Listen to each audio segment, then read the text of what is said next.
ربنا آتنا في الدنيا حسنة وفي الآخرة حسنة وقنا عذاب النار. السلام عليكم ورحمة الله وبركاته. إن الحمد لله نحمده ونستعينه ونستغفره ونعوذ بالله من شرور أنفسنا ومن سيئات أعمالنا من يهده الله فلا مضل له ومن يضلل فلا هادي له وأشهد أن لا إله إلا الله وحده لا شريك له وأشهد أن محمدا عبده ورسوله لا نبي بعده نصلي ونسلم على رسولنا الأمين وعلى آله وأصحابه ومن تبعهم بإحسان إلى يوم الدين وبعد. Ikhwani wa akhwati fid din, a'azzakumullah. Kita masih sedang membahas kitab Uluwul Himmah, di mana kali ini kita masuk kepada episode yang ke-16, berbicara tentang manusia-manusia yang tidak layak menjadi para pemilik Uluwul Himmah. Mereka adalah manusia-manusia yang hina. Di antaranya tersebut pada surat Al-Baqarah ayat 61. Betapa marahnya Nabi Musa alaihissalam kepada Bani Israel, yang mereka itu setelah diberikan karunia kenikmatan dari surga, diturunkan sesuai dengan permintaan mereka, makanan dan minuman dari surga. Tapi apa yang terjadi? Mereka memintanya untuk diganti dengan apa-apa yang ada di dunia. Sehingga kemarahan Nabi Musa itu diabadikan di dalam Al-Quran dengan ungkapan atastabdiluna alladhi huwa adna billadhi huwa khair. Apakah kalian ingin menggantikan sesuatu yang rendah untuk menggantikan sesuatu yang lebih baik? Ini contoh manusia yang hina. Yani surga buat mereka itu bukan sebuah kehormatan. Sehingga rizki yang didatangkan dari surga yang semestinya mereka berebut mendapatkannya, sangat menikmatinya, tapi ternyata tidak. Malah lebih menyukai apa-apa yang sudah ada di dunia ini. Kemudian contoh yang lain adalah di surat Al-A'raf ayat 175. Watlu alaihim naba'alladhi atainahu ayatina fansalakha minha fa'atba'ahu syaitanu fakana minal ghawin.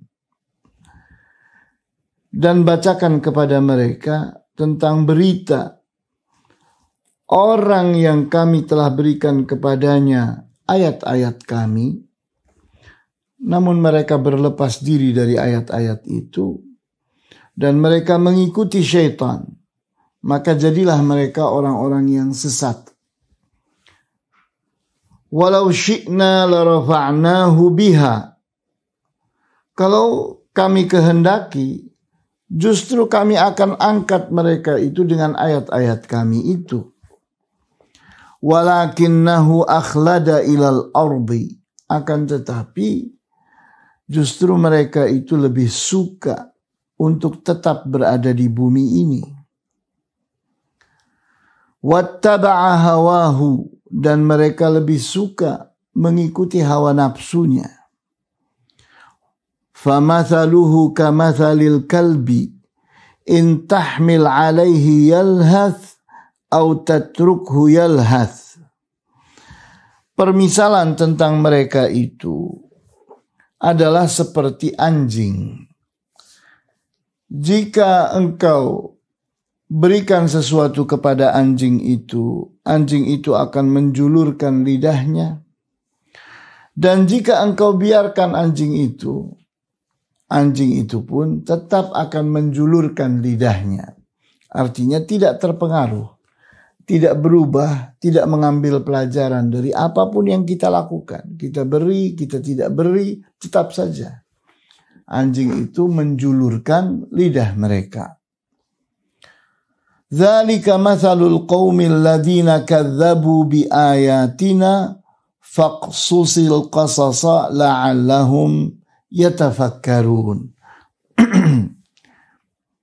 Hal itulah yang merupakan permisalan tentang manusia-manusia yang mendustakan ayat-ayat kami.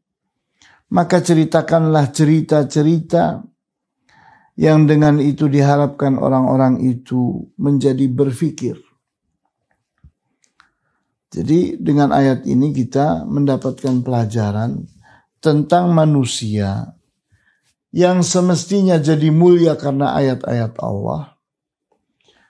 Jadi bersemangat kepada surga, ingin selamat dari api neraka, menjadikan dunia ini sebagai alat untuk bisa membuat kita beramal saleh. Tidak. Malah justru menjadi manusia-manusia yang menelantarkan ayat-ayat Allah. Membuang-buang ayat-ayat Allah. Kemudian kita lihat pada surat Al-Jumu'ah ayat 5. Mathalul ladzina hummilut taurata thumma lam yahmiluha kamathalil himari yahmilu asfara. Perumpamaan tentang orang-orang yang diberikan kepada mereka kitab Taurat, namun mereka tidak mau memikulnya. Maka perumpamaannya seperti keledai yang dimuati dengan bahan atau bekal perjalanan. Bi'sa mathalul qaumil ladzina kadzdzabu biayatillahi wallahu la yahdil qaumadh dhalimin. Seburuk-buruk permisalan atau perumpamaan adalah suatu kaum yang mendustakan ayat-ayat Allah, dan Allah tidak akan memberi hidayah, tidak akan memberi petunjuk untuk orang-orang yang zalim, untuk suatu kaum yang zalim.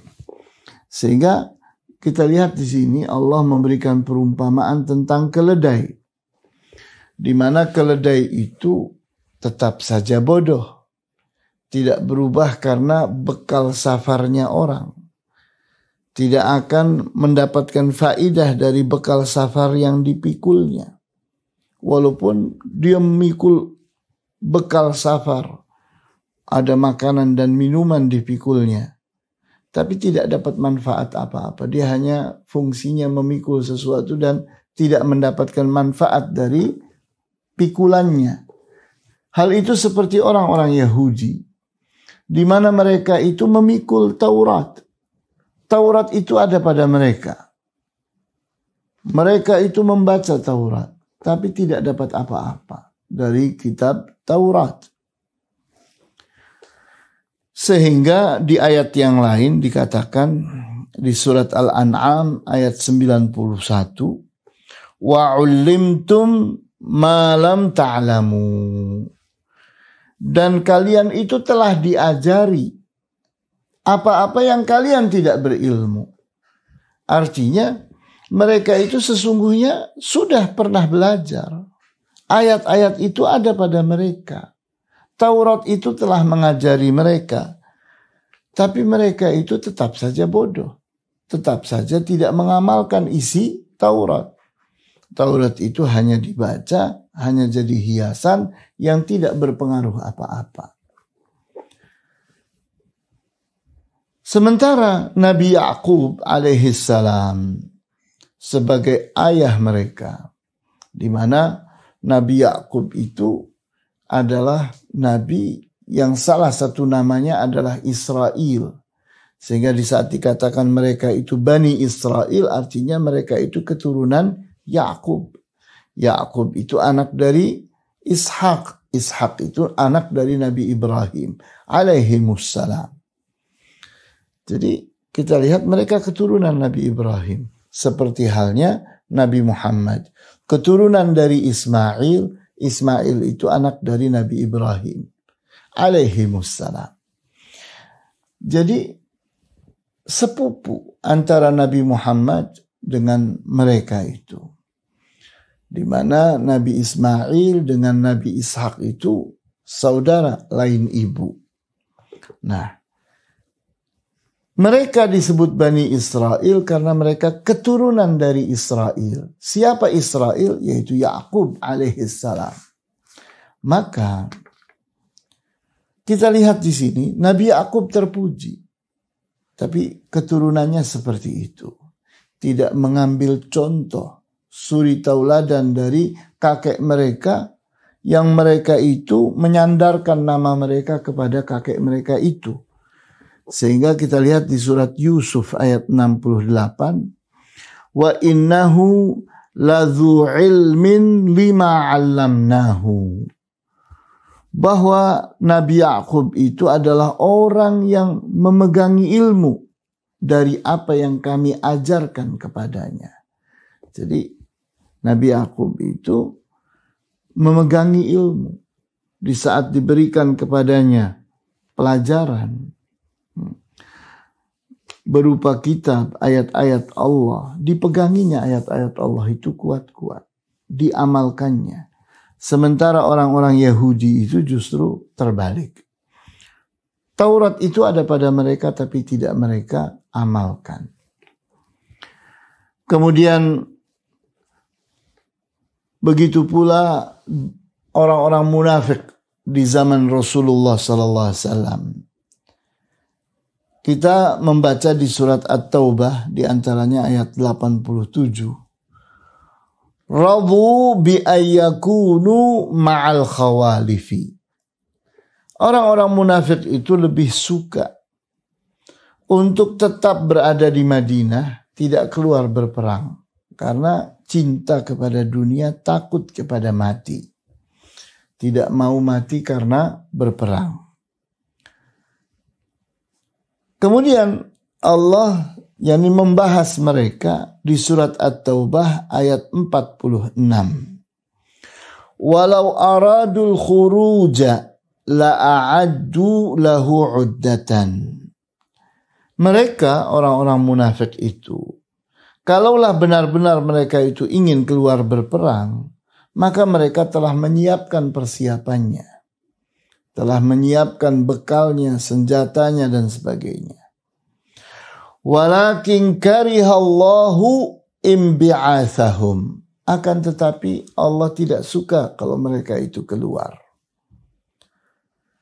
Kenapa tidak suka? Karena orang-orang munafik itu kalau ada di dalam pasukan, itu bukan membuat pasukan itu menjadi berani, menjadi termotivasi. Tidak. Malah akan ikut-ikutan mundur bersama mereka. Pulang. Tertarik oleh mereka.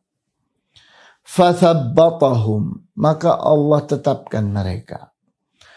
Wa qila qu'udu ma'al qa'idin. Dan dikatakan kepada mereka, duduklah kalian bersama orang-orang yang duduk. Orang-orang yang duduk itu kakek-kakek, anak-anak, perempuan, dan orang-orang yang tidak mampu.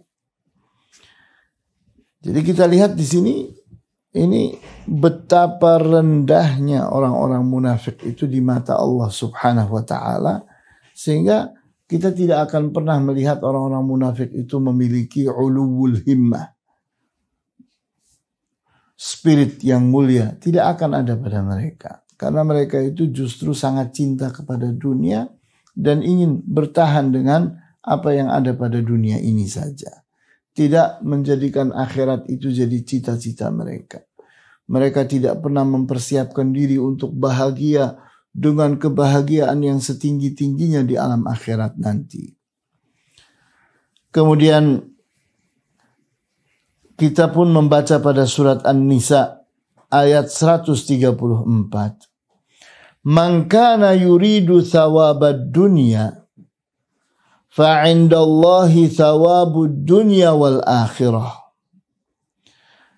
Barang siapa yang menghendaki balasan dunia, maka ingatlah, pada Allah itu ada balasan untuk dunia dan akhirat. Jadi semestinya seseorang itu jangan merasa cukup dengan dunia. Di saat seseorang itu berharap dunia, maka berharaplah akhirat. Dia akan mendapatkan akhirat dan mendapatkan dunia. Tapi di saat seseorang itu hanya berharap dunia, dia akan mendapatkan hanya dunia semata-mata. Sehingga tergambarlah pada doa mereka itu di surat Al-Baqarah ayat 200. Faminan nasi may yaqulu rabbana atina fid dunya wa ma lahu fil akhirati min khalaq. Dan di antara para manusia ada orang-orang yang doanya adalah Rabbana, wahai Tuhan kami, atina, berikan kepada kami fid dunya, pada dunia ini saja. Wa ma lahu fil akhirati min khalaq. Maka mereka itu tidak akan dapat apa-apa nanti di akhirat. Wa minhum may yaqulu rabbana atina fid dunya hasanatan wa fil akhirati hasanatan wa qina adzaban nar. Dan di antara mereka ada orang-orang yang berdoa dengan mengatakan, wahai Tuhan kami, berikan kepada kami kebahagiaan di dunia dan kebahagiaan di akhirat, dan selamatkan kami dari azab api neraka. Ulaika lahum nasibun mimma kasabu wallahu sari'ul hisab. Mereka itulah orang-orang yang akan mendapatkan bagian dari apa yang mereka lakukan, dan Allah itu maha cepat perhitungannya. Sehingga dari ayat-ayat ini tergambar bahwa manusia itu terlihat dari bagaimana cara mereka berharap atau berdoa. Di saat seseorang itu harapannya hanya dunia semata-mata, maka dia itu tidak akan punya spirit mulia. Dan di saat dia doa, doanya pun doa orang yang tidak punya harapan apa-apa ke alam akhirat. Sehingga doanya pun hanya ingin mendapatkan kebahagiaan dunia. Kemudian tergambar pula di surat Al-Baqarah ayat 96 tentang orang-orang Yahudi. Wala tajidannahum ahrasan nasi ala hayatin. Engkau pasti akan mendapati mereka itu adalah orang-orang yang sangat bersemangat di antara para manusia terhadap kehidupan dunia. Jadi semangatnya itu luar biasa untuk urusan dunia. Kerja mereka bisa jadi mereka punya penyakit workaholic, yakni gila kerja. Siang malam mereka tidak mengenal waktu bekerja dengan gigihnya. Tapi untuk apa? Untuk kebahagiaan dunia.